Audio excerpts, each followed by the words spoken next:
अगर आप भी चाहते हैं कि भोजपुरी हिट सॉन्ग सबसे पहले आप तक पहुंचे तो हमारे सैफ म्यूजिक भोजपुरी चैनल को जरूर सब्सक्राइब करें, साथ में बेल आइकन दबाना न भूले। Presented by Saif music Bhojpuri. नहीं पूछो बने कौना हाल में, जन जाते बाड़ू नया साल में। नहीं पूछो बने कौना हाल में, जन जाते बाड़ू नया साल में। म्यूजिक डायरेक्टर डीजे नीतीश राज मंगुरा नवादा।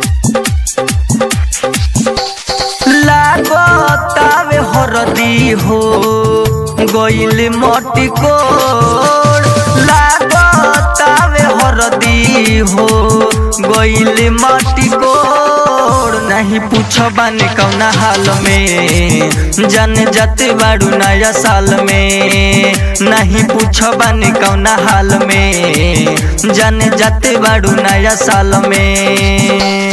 लागतावे हरदी हो गइल मोटी कोड़, लागतावे हरदी हो गइल मोटी कोड़। नहीं पूछो बानी कौना हाल में, जन जाते बाड़ू नया साल में। नहीं पूछो बानी कौना हाल में, जन जाते बाड़ू नया साल में। नहीं पूछो बानी कौना हाल में, जन जाते बाड़ू नया साल में।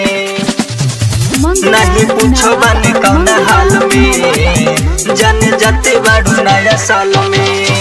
खुशबू रिकॉर्डिंग स्टूडियो कहला बिशनपुरा बाजार। मिक्स बाय इमाम बाबू। भूल के चाही भूल न पाई, जौन खेललू तू खेला हमहू बनब नया साल में। रामदेव बाबा के हो चेला। Presented by Saif music Bhojpuri. भूल के चाही भूल न पाई, जौन खेललू तू खेला हमहू बनब नया साल में। रामदेव बाबा के हो चेला।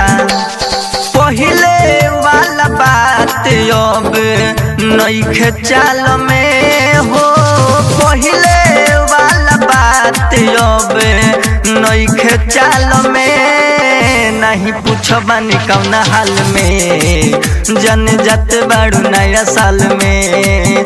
मत पूछो बानी कौना हाल में, जन जाते बाड़ू नया साल में। नहीं पूछो बानी कौना हाल में, जन जाते बाड़ू नया साल में।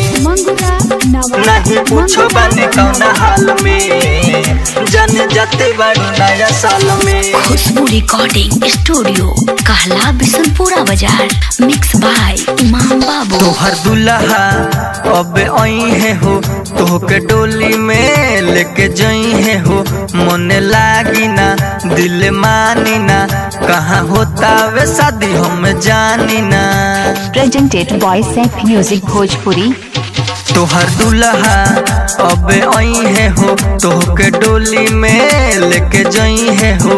मन लागी ना दिल मानी ना, कहाँ होता वे शादी हम जानी ना।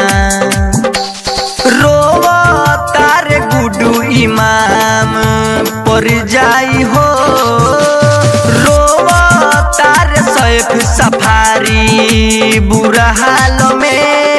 नहीं पूछो बानी कौना हाल में, जन जाते बाड़ू नया साल में। नहीं पूछो बानी कौना हाल में, जन जाते बाड़ू नया साल में।